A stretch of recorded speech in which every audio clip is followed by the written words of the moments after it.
Good afternoon. I'm Julian Rogers. Today is an opportunity to reinforce the idea that wherever Barbadians are in the world, they have a say in the future of their homeland.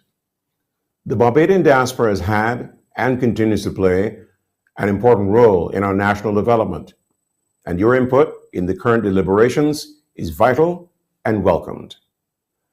Members of the Republican Status Transition Advisory Committee are here to answer some of the core aspects of the Charter, what it represents for the future of Barbados as a republic. We'll also address a number of frequently asked questions posed relevant to the republic transition. We remind you that we hope to dispel any misinformation about the path to the republic and to distinguish those issues which are for the constitutional reform consultations next year. As usual, we take your calls and welcome your comments throughout this 90-minute special. There'll be more sessions beyond today on Monday at the same time at 5 o'clock, on Wednesday, and then of course we've got a concluding session on Friday. A special welcome to those of you in the diaspora, an extra special welcome to everybody at home following this on CBC TV and GIS Barbados Online. And to lead off the conversation today, my co-moderator, Alison Leacock. Thank you, Julian. Happy Saturday to you, the panel, to Barbadians here at home, and wherever you are in the world. We're very glad that you could join us and be part of this draft charter discussion. The subcommittee that is coordinating this discussion and these consultations is chaired by two stellar Barbadians, and it is my pleasure to welcome them this evening again. I'll begin with a young Barbadian woman who brings to this entire process 11 years of work on people-centered public policy. Ms. Sharida Granham, she is the chair of the RSTAC Subcommittee on Fundamental Principles, Rights and Freedoms. Her work has also caught international attention, garnering her the designation as a United Nations Fellow for the International Decade for People of African Descent, and she was also featured on the Politics and Governance list for Most Influential People of African Descent, Global 100 Under 40, as well as Apolitical's list of 100 Future Leaders, the world's most influential young people in government. So we're happy to have her perspective guiding these discussions on the consultations. Her commitment and her passion are equally balanced with a perfect blend by her co-chair, Senator Reverend Dr. John Rogers. He is also a member of RSTAC and a member of churches of the Anglican Communion, and also the 4 instruments of communion, and it also provides advice and guidance on matters of doctrine and liturgy. He is, of course, a real Caribbean man, so although he was born in Dutch Caribbean in St. Martin, he also went to school in St. Kitts, but he really got his grounding, we like to think, here in Barbados at the Lodge School when his family moved here, and he and his wife Cheryl boast a lovely daughter, Sophia. So we're happy to have him bring his perspective to the consultations this afternoon, as he will be, along with Sharida, for all of the sessions that we are having. But this afternoon, it is a distinct pleasure of ours to welcome His Excellency Mr. Noel Lynch, the Barbados Ambassador to the United States and our permanent representative for Barbados to the Organization of American States. We have him as our special guest, and we think not only is he well placed to lead the discussion, but also to provide a perspective on Barbadians in the diaspora. Ambassador Lynch is, of course, well known in Barbados's public space as a former senator for 5 years and a cabinet minister for 8 years when he held the portfolio of Minister of Tourism and International Transport. We look forward to the ambassador's engagement this evening in the conversation, also because of his training. His training is in education as well as marketing and business administration. His work has taken him as a former UE lecturer and also as the CEO of the BCA, the Cricket Association. And he's been involved, certainly I remember way back when, in track and field, both as a national athlete himself and an administrator with the Amateur Athletic Association and vice president of the North American and Central American Confederation of the International Association of Athletic Federations. But this evening, we wish to engage His Excellency on the role of the Barbadian diaspora in our national development, because we know you can find a Bajan just about any part of the world, and wherever a Bajan is, there's a slice of Barbados. So a very warm welcome to you, Your Excellency, across cyberspace, but certainly in our space this afternoon. It's really a pleasure to have you joining us. Thank you. I Thank you want to very much. begin by yes, you're very welcome. I want to begin by asking you to give us some insight into your own role, not only in this position, but your experience as Barbados' ambassador to the US, and how that intersects with the spirit and the essence of this draft charter for all Barbadians who we want to own it. Okay. Well, first and foremost, Alison and Julian and Ms. Granham and Father Rogers, thank you very, very much for including me and including the Barbadian diaspora, which I have the pleasure to represent in this capital on this particular issue of the Republic and where we are going with a new status for Barbados. I've been here now just shy of 3 years as the Barbados ambassador to the US and the permanent representative to the Organization of American States. It's a twofold opportunity as well, and a twofold role, because ultimately I deal with the issues of bilateral relationships, that is Barbados's relationship with the government of the United States. I also obviously deal with the multilateral side of it, and that's in the OIS, in the Theater of Americas, in which Barbados is joined by another 33 countries, another 13 of which are CARICOM countries, but dominated by Latin America. It also has in the United States and Canada. But ultimately, we look after the needs of Barbadians in these societies, and we put the development position that Barbados needs to put not only on the bilateral end to the United States and its government, looking for opportunities obviously to advance our social and economic development, but we also look into the multilateral theater to join with like minds on issues that are fundamental to the development of these states in the Organization of American States. There are obviously economic and social issues that we deal with.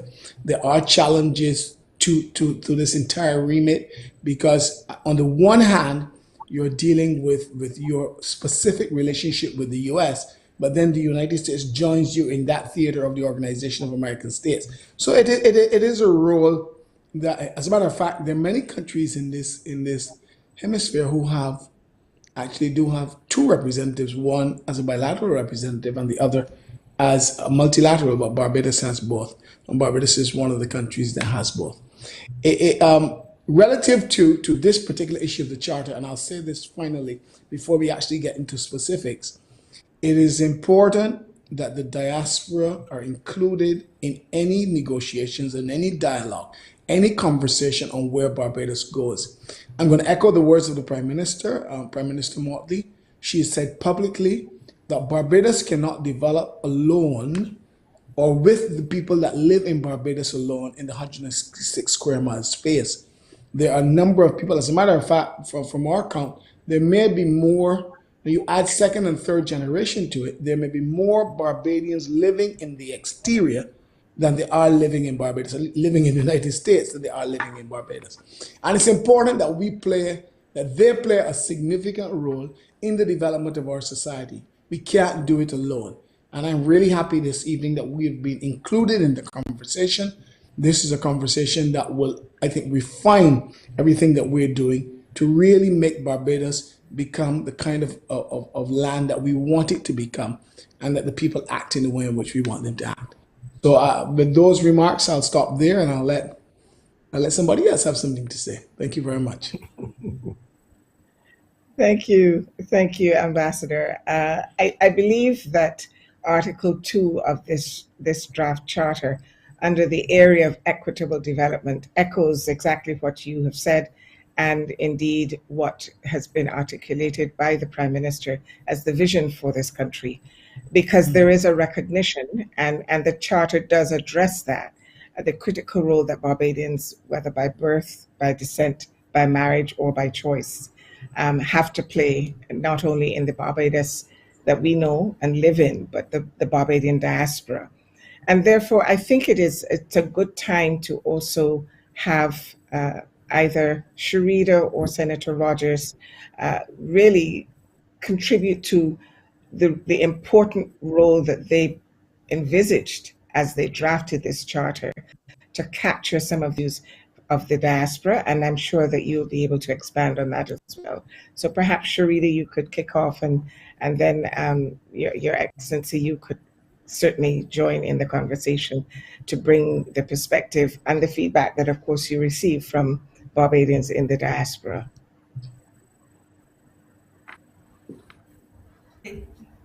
Well, thank you so much, Alison, and good evening, Barbados, wherever you are. I say Barbados because, as Alison said, wherever a Bajan is, there's also a little slice of Barbados. And really implicit in the words Bajan and Barbadian is the understanding that we mean Bajans by birth, Bajans by descent, by marriage, or even by choice. And whether living in Barbados or living abroad, Bajans all the same. Um, as Alison would have mentioned, we've sought do justice to recognizing that important role played by the Barbadian diaspora within the discussion draft of the charter under Article 2 and under the section equitable development. And when I read that, I am reminded of the regathering celebrations of 2020, which, like so many other activities, came to a halt due to the impacts of COVID-19. But I specifically recall the tremendous outpouring of national and cultural pride, that overwhelming interest and the commitments made towards parish-based community development and charitable initiatives by the Barbadian diaspora. And not only in terms of financial and in-kind contributions, but amazingly in terms of commitments of time and their expertise, and joining with fellow Barbadians on the island and exemplifying that on another that we keep speaking about in these sessions. I find that they were very in tune and connected to what is happening right here at home, and equally as committed to our collective growth and development as a nation. So those of you out there who may not be entirely sure as to whether or not you're Bajan, I think we have a very simple test. If you know that a cutter is not a sharp utensil, and if you know someone means, avocado, even though the saying pear, or, the mean mahi mahi, even though the saying dolphin, I think it's a safe guess that you're more Bajan than not.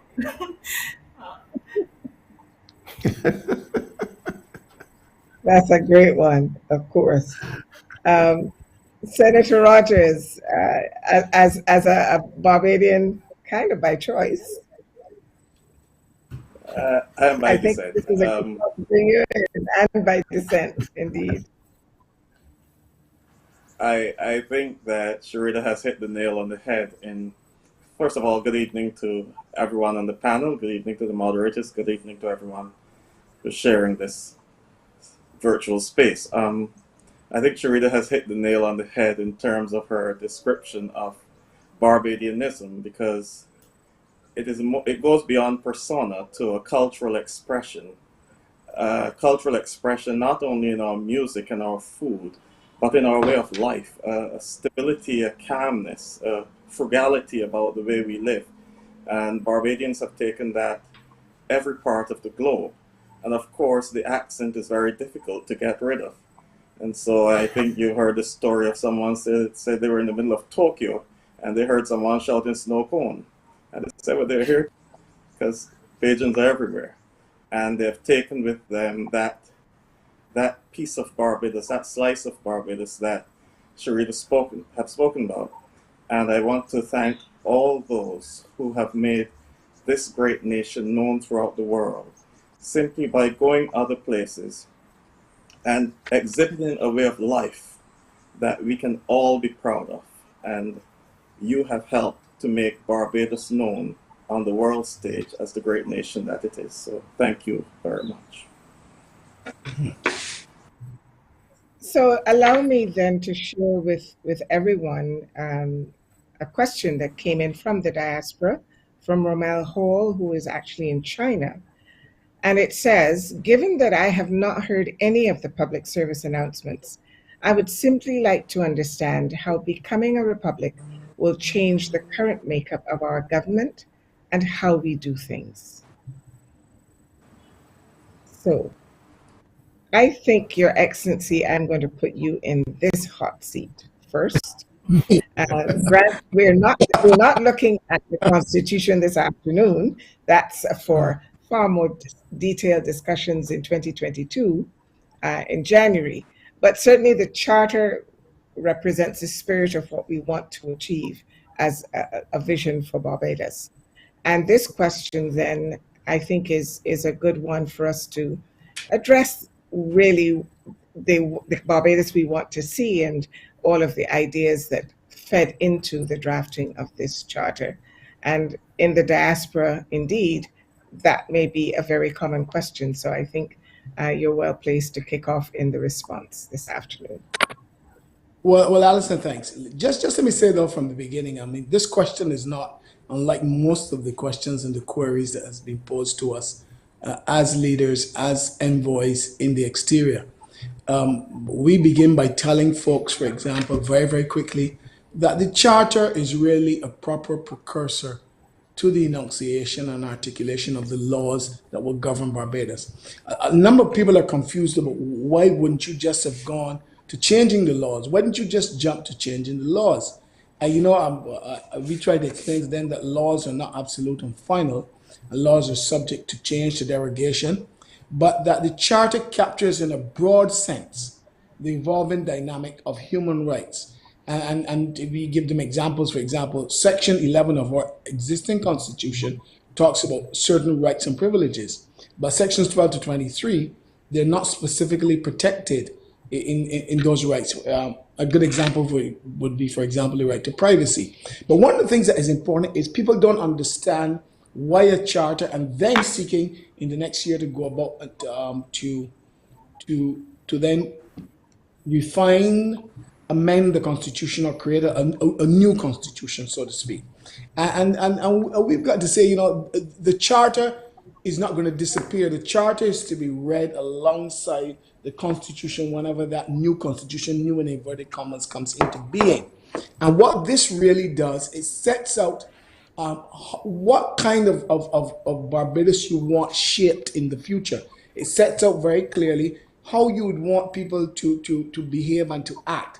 It enshrines the things that have made us as exceptional as we are, because we walk around the world and we tell people that we know that Barbadians are bright, we know bright and academically bright. Barbadians do well wherever they are. Barbadians here, you can find them in every walk of life, excelling in their fields. What has created that? What has created the basis for us for the educational excellence that we have? What has created the way in which we behave? But in addition to that, we want this new and continuously evolving Barbados to be about respecting others. What the Prime Minister says about the way what we want to shape, what we want Barbados to be.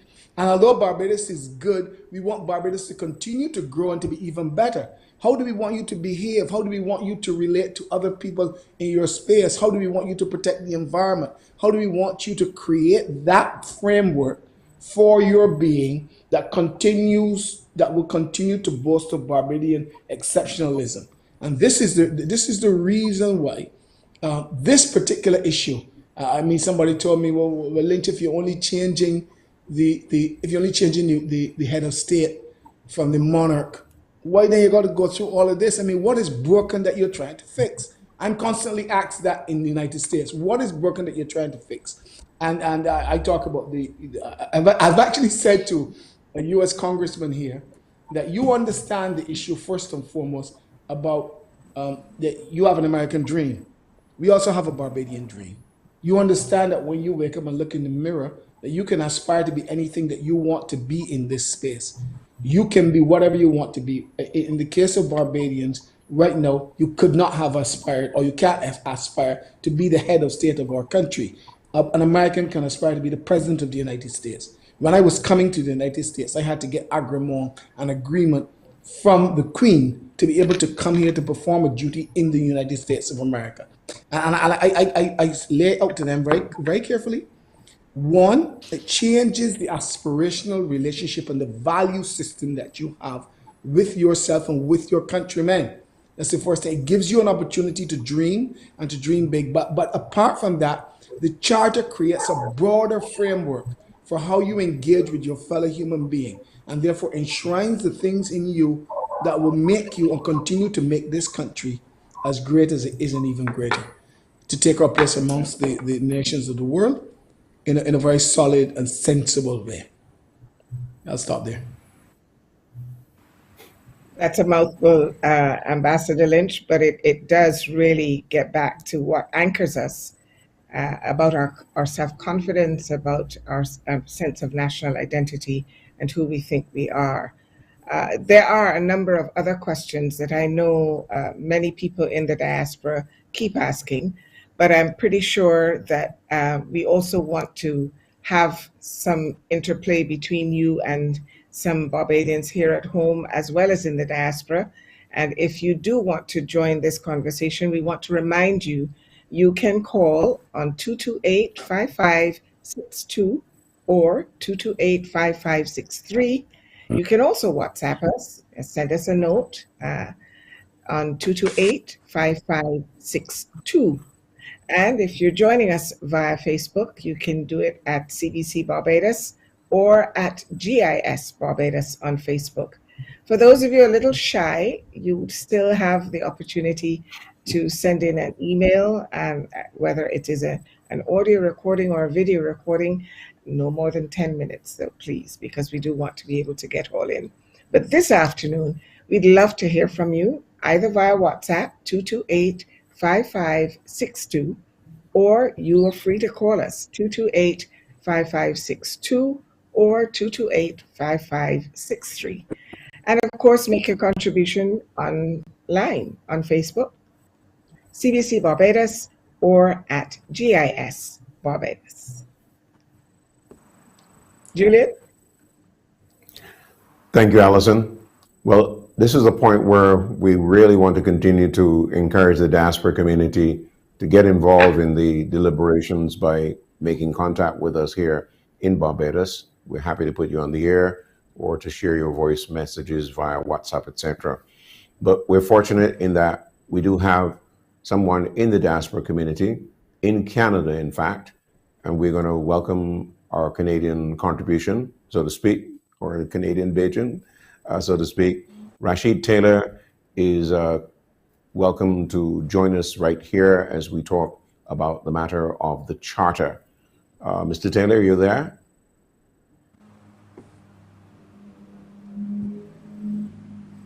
Mr. Taylor, let's see if we can pick him up. In the meantime, of course, we've got so many questions to be answered here today. And he's there now. Okay, fine. Mr. Taylor, welcome. Welcome to the public view. Thank you very much for the invitation. I'm pleased to be here this afternoon on a very rainy Ottawa afternoon in the fall, just about get started into the other weather. I'm pleased to be here just briefly in between running errands today to just follow this conversation. I was able to have an opportunity to listen to the BARP local conversation earlier this week, and was really struck with the participants, the panelists, and their thoughts about what might be there on the horizon for us as a nation, Barbados, as we move into this republic status.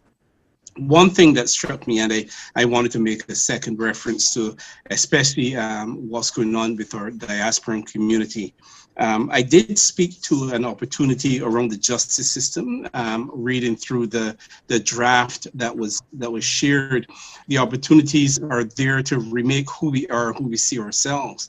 But as far as justice goes, I didn't see very much reference to justice, and even fewer reference to freedom, right? Which I think is an aspirational thought still for many of us that happen to be Barbadian or happen to be citizens of the world. My concern around the justice system is that, you know, that we might find an opportunity to remake what is there presently. It's like you're pushing the reset button and you have the ability to kind of reset where you want to go. And from my own experience with the justice system there and justice systems here in Canada, there's a real lack of a participating kind of form of justice. Issues like, you know, restorative justice that might be possible, the impact of the justice system and corrections on people, around victims, what the victims have to do, also the impact of incarceration and what that means. Can someone, you know, does someone go to prison and go to hell? Right? You know, can they come out of that? Is there a view of rehabilitation around sentencing and that as they move ahead and people get out of prison? What does that mean for people? So I would like us to consider, what does justice mean, and how might we promote a justice that is more fair, that seeks to find the rights of victims and to also find the rights of the perpetrators. You know, how can they move their lives ahead within the justice system? The second piece that I wanted to speak about is the role of the people in the diaspora. For years, many of us have been really calling for a real and meaningful engagement. You know, fortunately, Barbados is not a society where the diaspora are only sending money home. You know, I think there are some of us that do that, just send money home. However, you know, the people in the diaspora that I've spoken to really would like us to have some kind of impact on the national discussion, and especially at this point. I am part of a group of particularly old school boys, and I raised the issue of the diaspora and where we stand, and the wild notion of an elected diasporan representative, right? I mean, the ambassador speaks of, you know, the government's mind to the countries that they reside in. However, who speaks the minds of the Barbadians? And we're proud to embrace the Barbadians that's born, that's wannabe Barbadians that are born, that are second and third generation, but we have no voice, really, you know. And as far as, you know, this conversation regarding people in the diaspora, I think that I certainly, and the people that I know, want to have a bigger voice, you know, not just, you know, in the independence celebration and the worship and the parties, but what does it mean for us as far as elected governments? The wild notion that there are some countries in the world that have elected representatives outside of their borders. You know, a North American representative and a European representative, and this is Tunisia, I think it is, and I think Uganda also. But how does our country value people in the diaspora, other than saying that we're Bajans and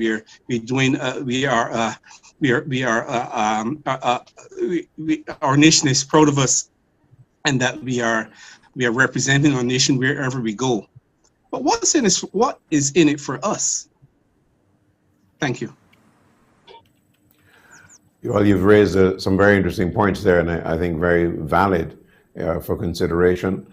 I think one of the things we are very anxious to ensure is that there's a clarity of understanding the difference between the charter and the constitutional changes which are expected to come as part of the deliberations in 2022. But I'm going to go to Sharita, because she, on the committee, has had certainly a great deal of emphasis on this particular matter, some of the matters you raised there. Let me give Sharita Granham an opportunity to respond first to the matters you raised. Sharita?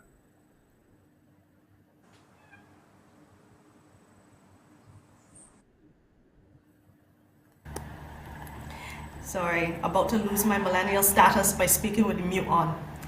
Thank you so much, Julian, and certainly thank you, Rashid, for that very stirring contribution. And you make a good point. I mean, there's nothing that you've said that I can dispute. And frankly, there's nothing contentious about this evening's discussion either. You're right. As Bajans, I find we love to speak about, not liking unfairness. And we love to offer a kadir every once in a while. But really, have we ever considered, the shape, the look, the feel of what justice is supposed to represent? That is a very excellent point. And I take the point that there can certainly be some further elaboration around the matter of restorative justice and particularly freedom within the context of the Charter. In terms of the references to diaspora participation, re-electing governments, etc. Of course, Julian and my fellow panelists would have articulated that there's a distinction between what we're addressing within the context of the Charter and what will come in January when we embark on those national conversations and consultations around the constitutional amendments. But certainly that is a valid point that needs to be raised when we are in that section of the national conversations. That certainly is one of the frequently asked questions that have come our way. But I would be well outside of my remit to speak definitively to what we will obtain or could obtain with regards to diaspora voting rights. So I will stay in my lane and leave any further comment for those who are on the panel that can respond to that. But thank you so much, Rashid. Fair enough. All right. I think it's only fair that I bring Senator Reverend John Rogers in here, because I think you can speak or reinforce because of your exposure to the deliberations on the Charter. Yes, I wish to thank Rashid for his comments. As Sharita rightly pointed out, there's nothing contentious about them. In fact, they are very forward-thinking and provide lots of food for thought. But I think that some of them are issues that will have to be dealt with on the other side when we talk about constitutional changes. However, in the Charter under Towards a Just Society, Article 1, one of the things we spoke about is to provide a truly just and fair society for all to live in. As we've been pointing out all along, the Charter cannot say everything. It is a broad-based document. What will happen is that when we speak to constitutional changes, the Charter will then provide the basis upon which those constitutional changes will be made. But I just wanted to add something to the caller from China, the question from China about the Republic and what difference will it make. I wish to make the point that Republic, when you look at the true definition of the word, a republic is simply a state in which the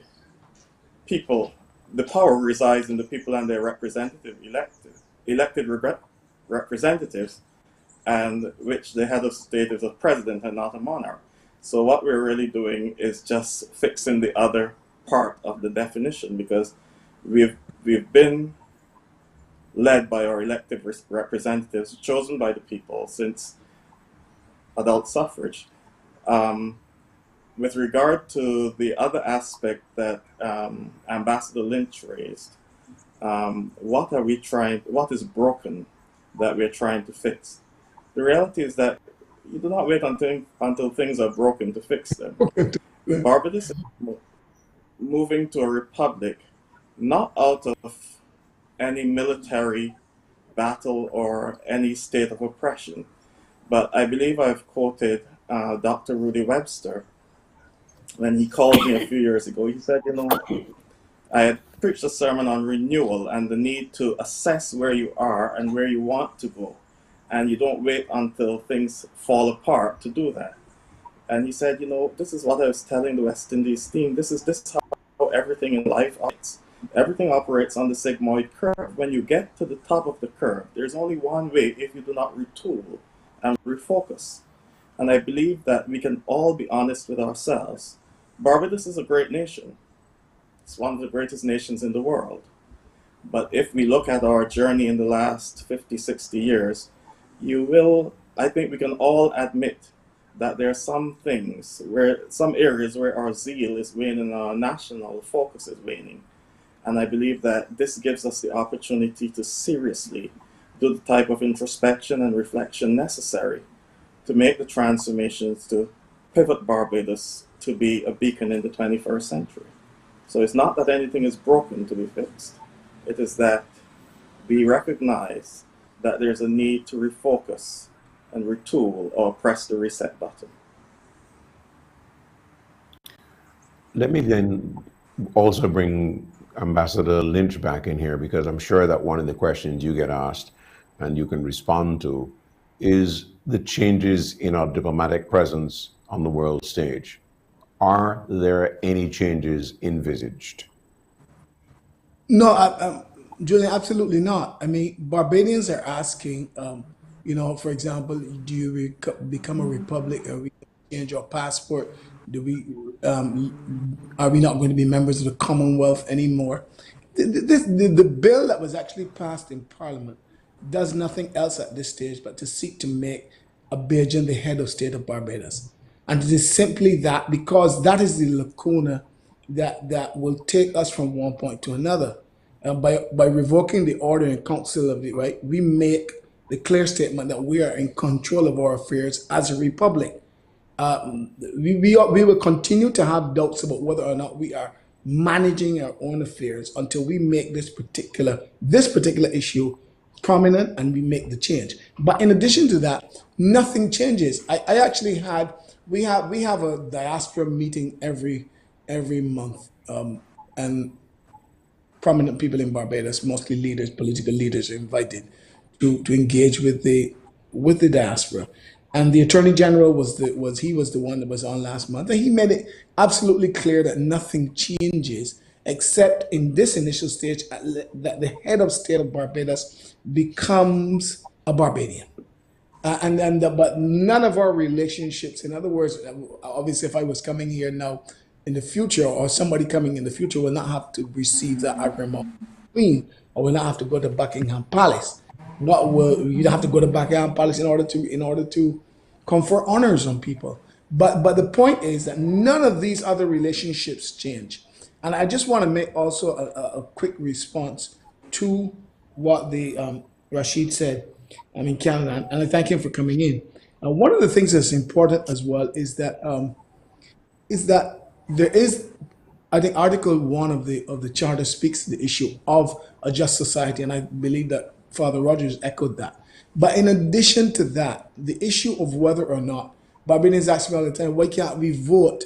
Why can't we, are we going to be able, and how far down the line do you extend citizenship? One gentleman in New York actually told me that every leader that has come to address them has said that we can take this down to third and fourth generations. It has got to be, there's national and there's provincial in terms of how you speak to issues of voting, but also it's got to be practical, it's got to be pragmatic in terms of the way in which you shape a society. And therefore, with all of these rights to come other obligations. Are you up, for example, I've heard people talking about people who vote in other jurisdictions, but do you know that in many of those jurisdictions, they pay taxes, for example? There are people who, they belong to the society, and that's why you see in the United States, for example, that people who earn money overseas, there are specific laws that speak to these issues of whether or not people have money and how do you pay your rightful share. Because with these issues of the conferring of rights on people, there's also an obligation that they must also pay. And I think it's important that Barbadians understand that. But within a small geographic space and within a small economic space, we've also got to be pragmatic and practical about how we continue to confer these rights. Thank you. Thank you very much, Ambassador. Let me just remind people who are following us on CBC TV and as well as online with GIS Barbados, that we welcome your participation. Though we're encouraging the diaspora community to put their views on the table, we won't forget you at home. So remember, the number to call would be 228-5562 or 5563. The 5562 number is also a WhatsApp number, so you can always leave a message there. Definitely a voicemail. That's a voice note would be great. And follow us, of course, on Facebook, both CBC at CBC Barbados and again at JS Barbados. This is the public view, and we are welcoming you wherever you are to join the conversation. Allison? Thanks, Julian. I think we have a Facebook question that has come in. How will becoming a republic affect our bilateral relationship with the UK and our relationships with the Commonwealth? Ambassador Lynch, you just alluded to the Commonwealth question, so I'm throwing this one to you right away. Alison, it will not. Thank you. It will not affect our relationship in any way. Our relationship continues intact with the Commonwealth. We remain members of the Commonwealth. Indeed, there are other republics in the region that continue to be members of the Commonwealth that have republican status. And Trinidad and Tobago is one. Dominica is one. Guyana is one. I mean, there are different forms, and I'm glad that Reverend Rogers raised this. There are different types of republics, but our republic, and in this first bill that went to Parliament, simply changed the head of state of Barbados, so that lacuna has been resolved. But clearly, this is closing the loop on independence. But it does not change any of those relationships with the Commonwealth or any of our international trading relationships at all. It doesn't change anything. Thank you, Ambassador. I hope Chris Evelyn, who put forward that question on Facebook, is duly reassured with that response. I think this has been a conversation that has had people for some time, and in particular, I think with regard to the UK, based on our relationship with them and some of the perceptions that people may have on that score. The other question that keeps coming up, I think, from time to time is, will Barbados's name be changed? And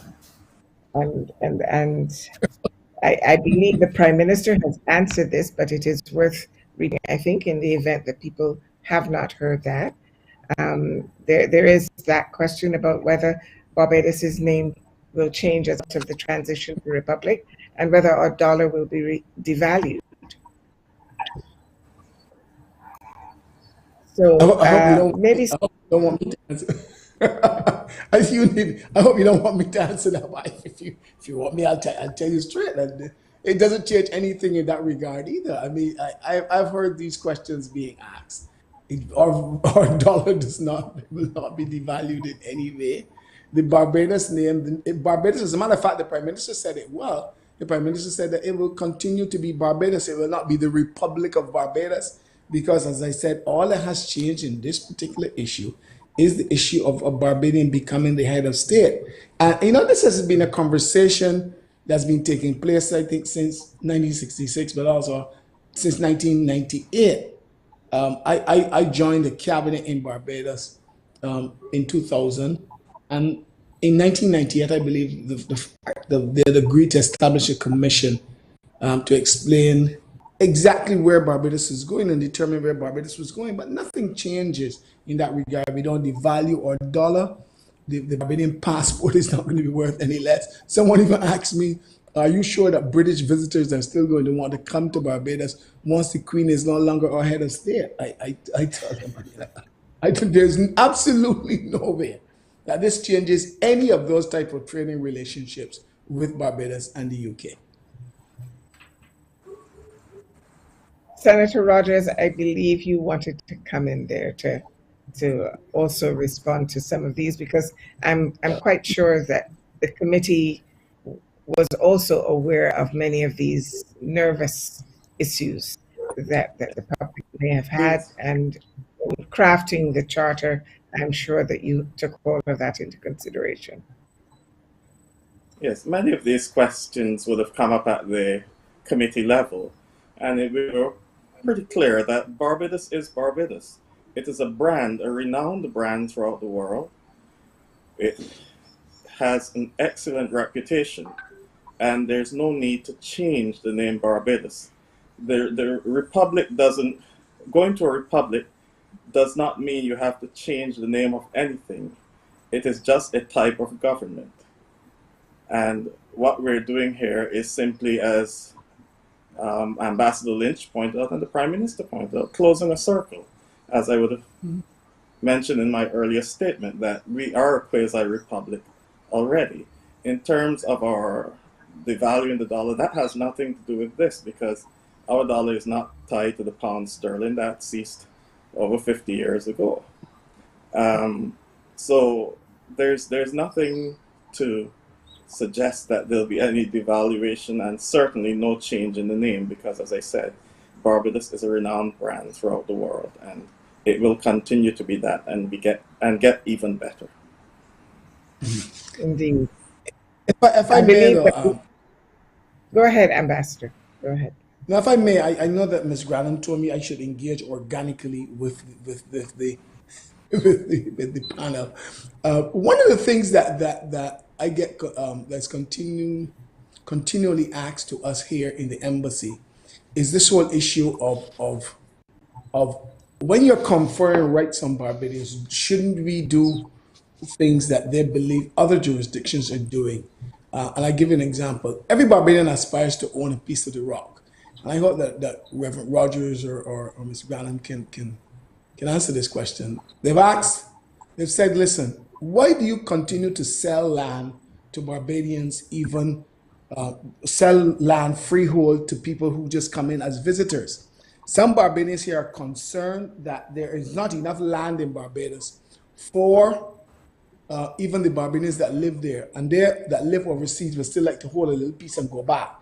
And they're asking, why not lease land? And why don't we enshrine in this charter, tending towards the Constitution, this right to a piece of the rock, to the ownership of land in Barbados? And because somebody told me that we'd be breaking WTO rules or something.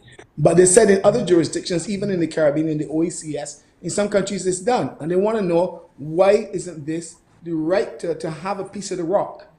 Don't we think this is fundamentally important to the development of our society, and should it not be put in some way into the charter and then by extension into the Constitution?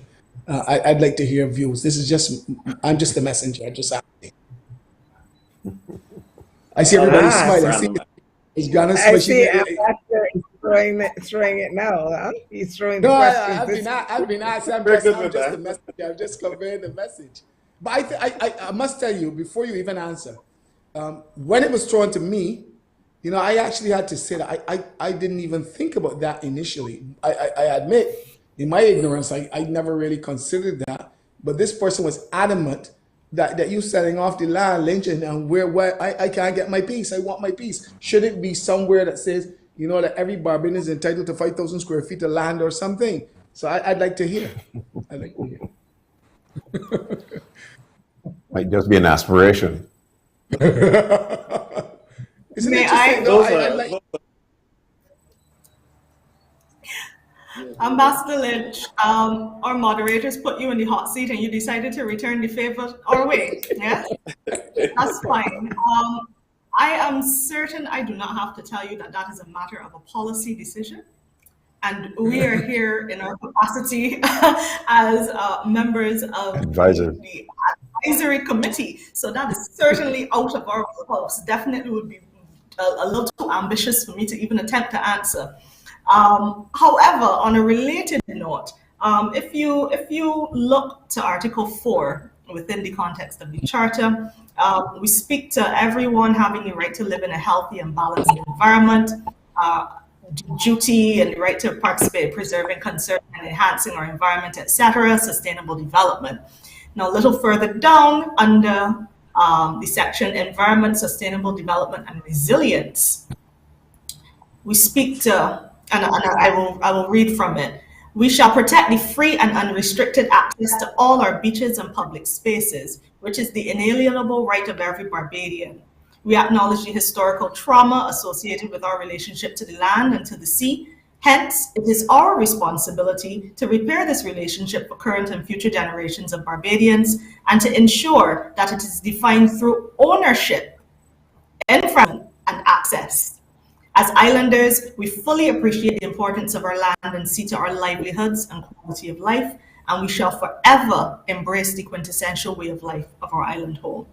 So I think in that section, we have attempted to capture the essence of that sentiment that is shared by both Barbadians at home and Barbadians abroad, and that desire, that natural ambition to want to own a piece of this rock that so greatly defines who we are as a people, both individually and collectively. But I can't speak to the policy aspects that you so well articulated to us. So context of the charter here. And thank you, Sharita, for adding that bit and pointing out that. And I thought that Ambassador Lynch was in a better place to answer that question than either of us. But I will say no more on the matter. No, he wasn't. As I said, I was as we engage in this conversation, you'd be surprised at the things that the diaspora throws at you in relation to what they believe are their fundamental rights. I mean, they live. I heard Rashid say that how do you engage better? How do you engage better going forward? One of the things that I have found is that there's a missing piece to even how regularly we can hear our views with the diaspora, and they ask you all types of things. I mean, the voting question has come up many times, the issue of the right to own land and to have a piece of land reserved for you, and whether or not we should be selling it to foreigners. All these things come up in the discourse, and it's more than, as a lot of them believe too, that because they contribute to Barbados's development in many ways, and whether they send goods and services to Barbados or not, that's important that they get involved in the conversation in a more frequent way and at a serious level, and they're asking these things. But Agreed. sorry. Sorry, Senator Rogers, go ahead. No. And I mean, it is a pertinent question and one that we seriously have to consider as Barbadians, given the land space that we have and considering future generations. Okay. If I may jump back to a previous question that we were trying to address, that question that relates to whether Barbados would lose its Commonwealth membership. Ambassador Lynch rightly spoke to many other republics existing within the member states of the Commonwealth. So just to give you some specifics, there are 33 republics currently in the Commonwealth out of 54. So that is the majority. And you might recognize some names amongst them: Trinidad, Guyana, Kenya, Singapore, Dominica, and Ghana even. And it's important to note that the Commonwealth is a voluntary association of states. There is no requirement for the members of the Commonwealth to have to maintain the Queen of England as the head of state or the monarch. Now, there may be some confusion though between Commonwealth membership and the term Commonwealth realm. And all a Commonwealth realm is really is a country that has the Queen as the monarch. So Barbados will cease to be a Commonwealth realm when it elevates a Barbadian to the office of head of state. But it does not lose its Commonwealth membership. I can understand how it could be a little confusing, but I thought that we needed to make that clear. In terms of the name change for Barbados, I think it was also important for us to note that, the same applies to Independence Day. Independence Day remains as it has always been. There will be no change to the title of the commemorative date. As my colleague panelists have said, this is simply a process of completing that circle of independence. So there's absolutely no need to, reinvent the wheel in terms of our celebrations and recognition of independence and what that represents for us as Barbadian people. So there will be no Republic Day. It will simply remain Independence Day.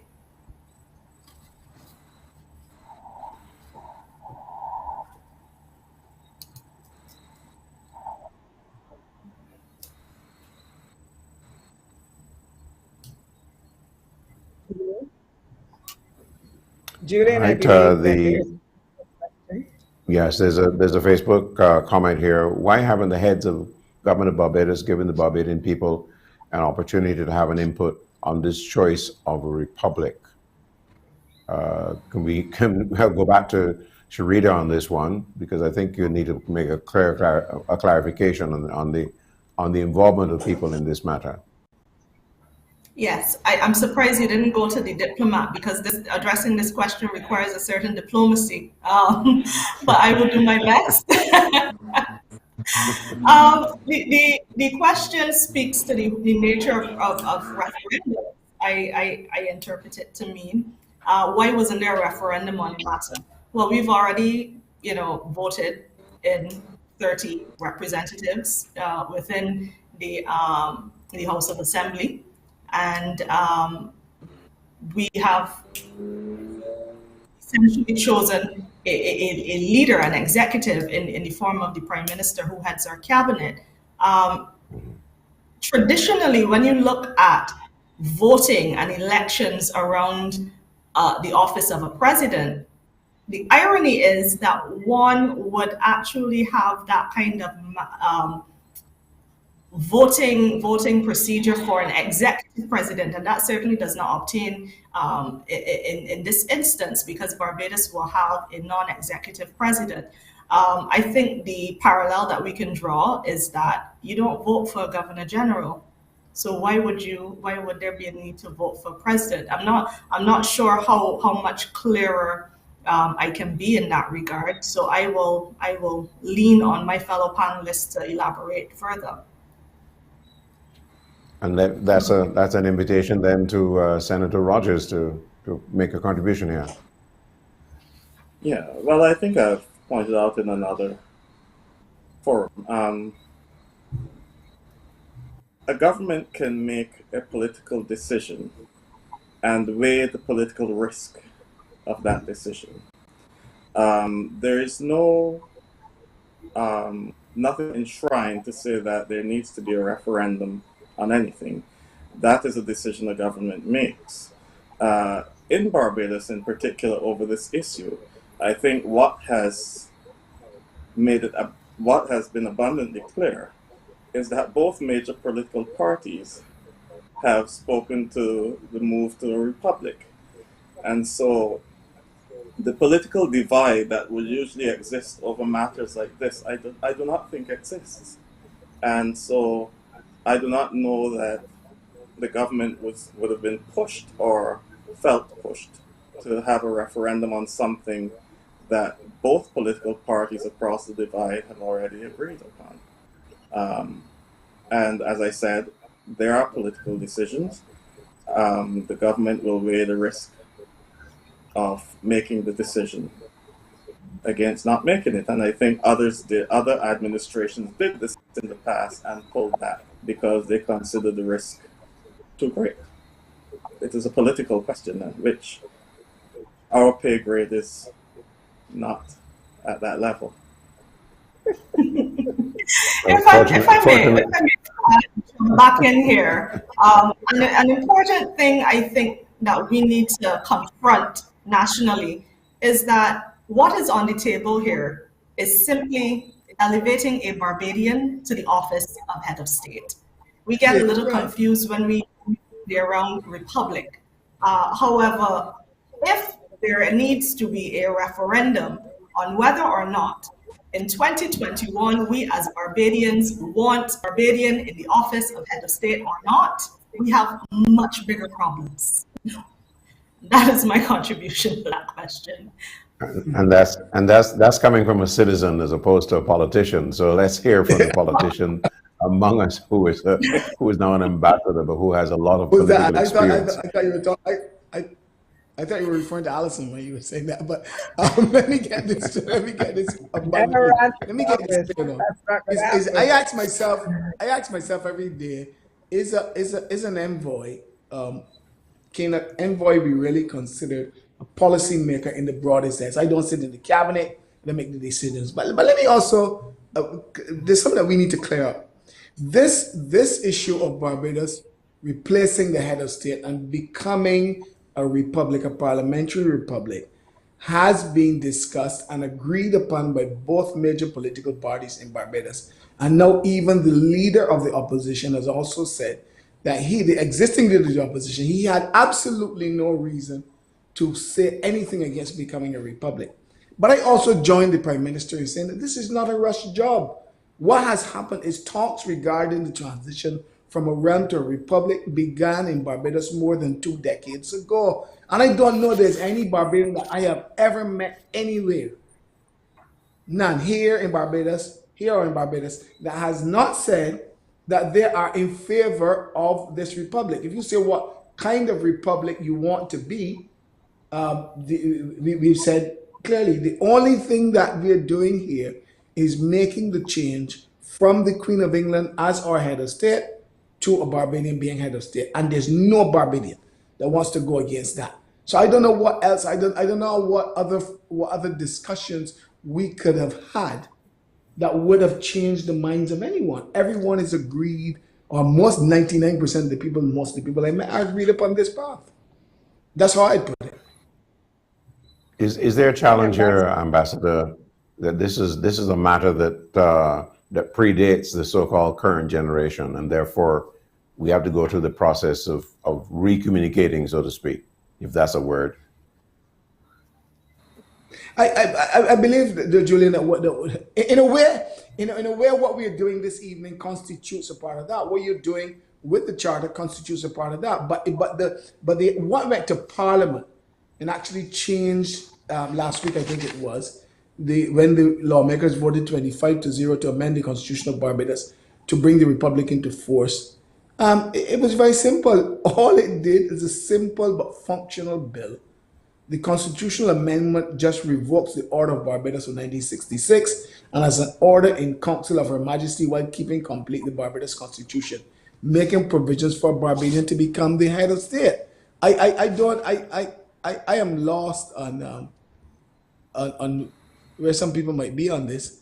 I don't know what else we could have done. I could have done so much better.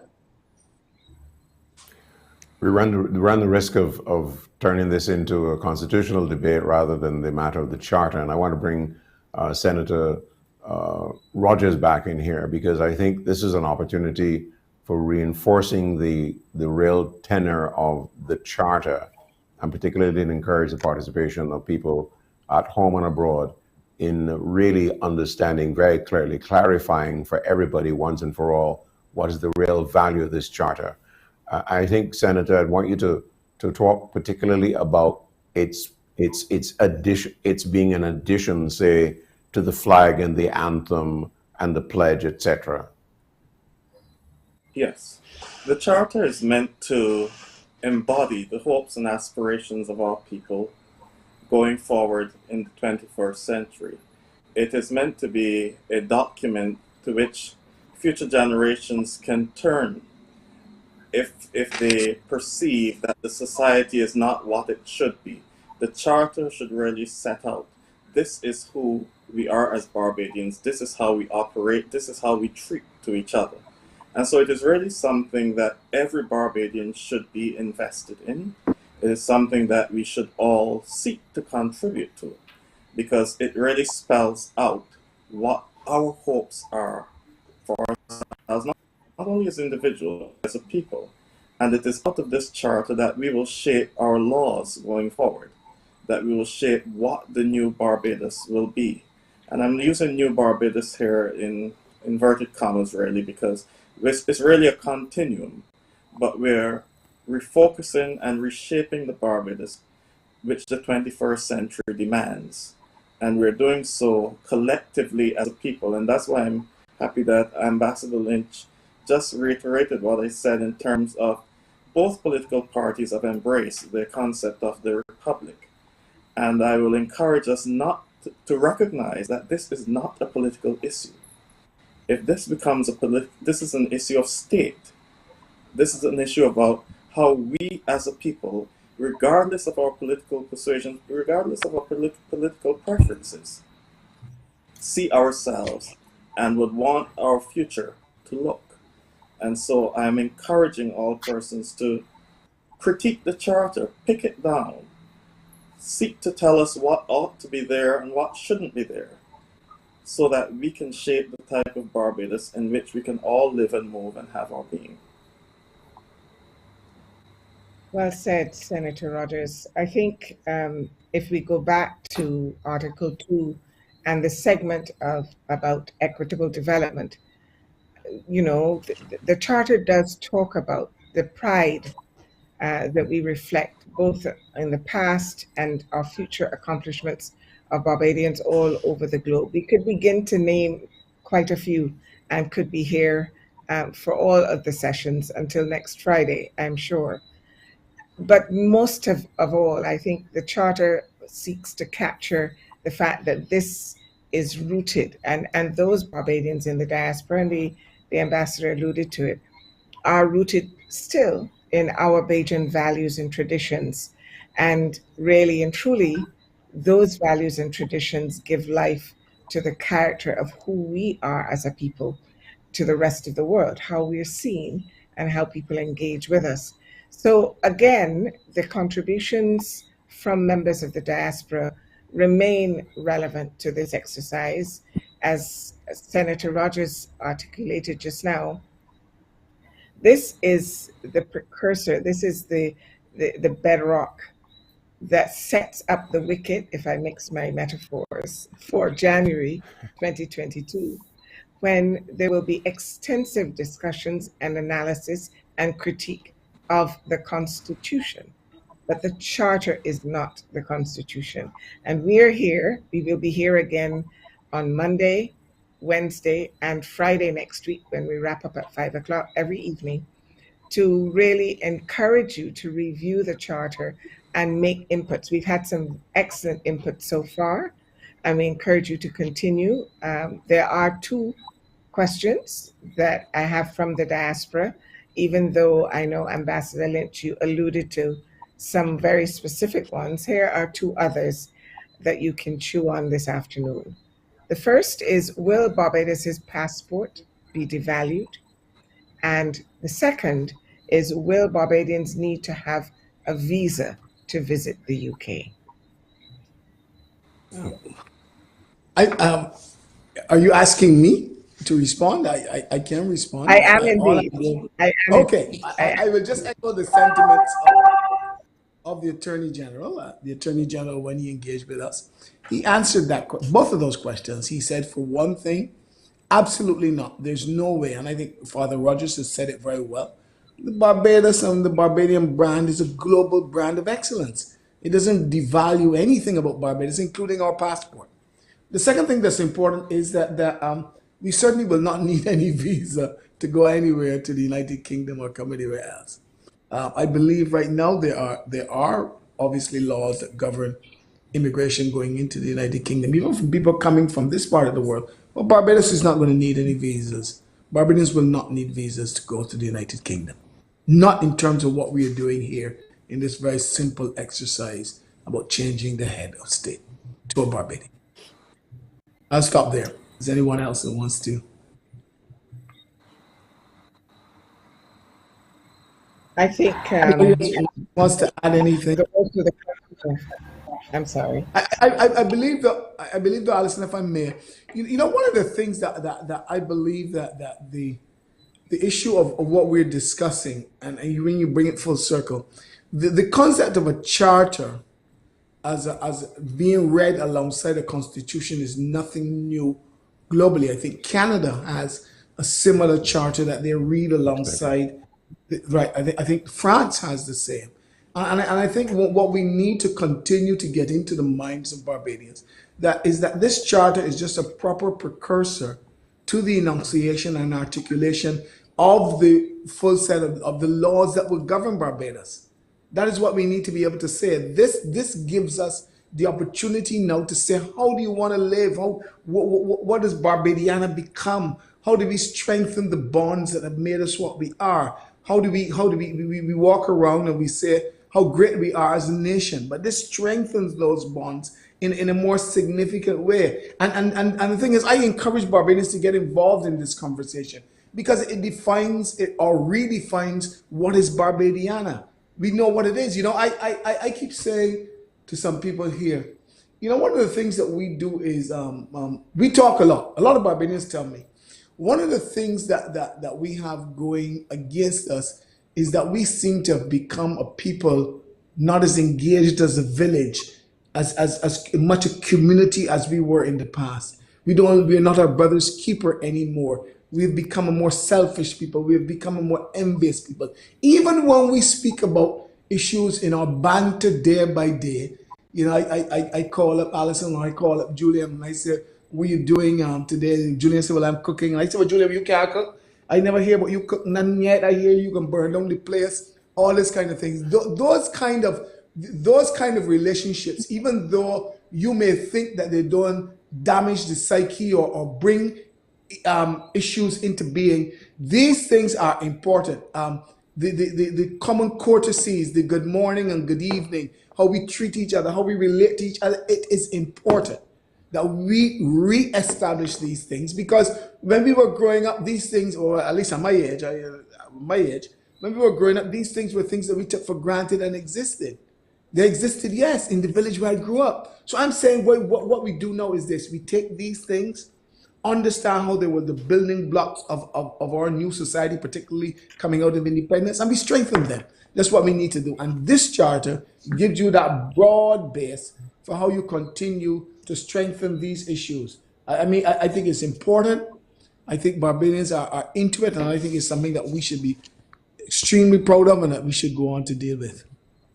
Okay, thank you. Thank you, Ambassador. Let me therefore reread Article 1 of the Charter, the draft Charter. All Barbadians are born free and are equal in human dignity and rights, regardless of age, race, ethnicity, faith, class, cultural and educational background, ability, sex, gender, or sexual orientation. I wanted to reread that because this afternoon, as we did on our last session, we have the pleasure of Bonnie Leonce signing to ensure inclusion for equality for people with disabilities. The president of the Council for the Disabled recently really articulated the desire for greater inclusion and involvement of people with disabilities. So I actually wanted to use that to raise the question with both Senator Rogers and Sharida about the role of that level of inclusion, because the article talks about ability, and I wasn't sure whether that ability was people with disabilities included in that broad term of ability. So I'd welcome some conversation on that with regard to people with disabilities in the Charter. Thank you, Sharida, Lady Gent, or Senator Rogers? Thank you. I think implicit in the entirety of the article you just read is that rights are for everybody. We addressed this at the last session where we had a focus on fundamental rights and freedoms and principles in terms of duties of citizen to state and state to citizen, and the fact that human rights are for everyone. And this charter, yes, it certainly does extend and include and embrace Barbadians who may have disabilities, whether mental, physical, or otherwise. And that word ability seeks to capture that. This is not a document that seeks to prejudice or exclude. It is everyone's. It is supposed to represent Barbados as a whole society and not necessarily a majority perspective or even a low minority perspective. It is Barbados's representation of the best of us, as Sandra Rogers has said previously. It embodies the soul of this country and its people and its institutions and the state. So certainly, persons with disabilities have equal contribution, equally value contributions to make to this discussion and to contribute to the aspirations of Barbados as we go forward, well beyond this generation and future generations. So I will pause there and invite additional comments from Senator Rogers. I can recall several years ago when Minister Hamilton Lashley was in charge of the ministry under which persons with disabilities came. He changed the term disability and started coining the term differently able, which placed ability on a spectrum rather than a binary opposite of those who are able and disabled, to make the point that we're all able. Some are able to do certain things better than others, but we're all able. We're all equal as able people. I thought that that was a very clever interpretation of what we're trying to express here in terms of fundamental rights and freedoms, that they are human beings who have their abilities. Some of us may have an ability to do one thing better than another, but we're all able in some way. And we should all respect each other as equal and value each other in that way as well. Well said. I think we have about 8 minutes left, so we're on the countdown to the end of today's session. But we certainly still want to encourage our viewers and listeners, whether here or in the diaspora, to contact us 228-5562. That is also the WhatsApp number that you can share your comments and your questions, 228-5563, or at GIS Barbados on Facebook, and of course CBC Barbados also on Facebook. Julian? Well, we can't ask you to do any more, but just be involved in this process. It is so very important that your viewpoints, your perspectives, your queries, your questions, however you couch it, in the determining of the final version of this charter. I think we need to make the point that this is a draft charter, which has benefited from the input of a distinguished set of Barbadians over a period of time. And now they come to you, the members of the public, both here and at home and abroad, to review the charter, which has been made available online, and to ask you not just to review, but most importantly to share with them those things that stick out to you that maybe need a little more explanation. And I think we've had a number of those come in so far, and they are very much welcomed. Don't hesitate at all. And in fact, we're asking that you also make written submissions and video submissions as well.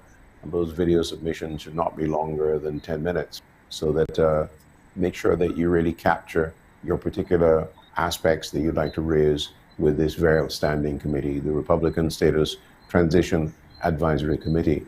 We're in the final moments now, and I just want to go around and ask the members of the panel now for their final thoughts and further encouragement for participation. Let me start with Ambassador Lynch in the United States.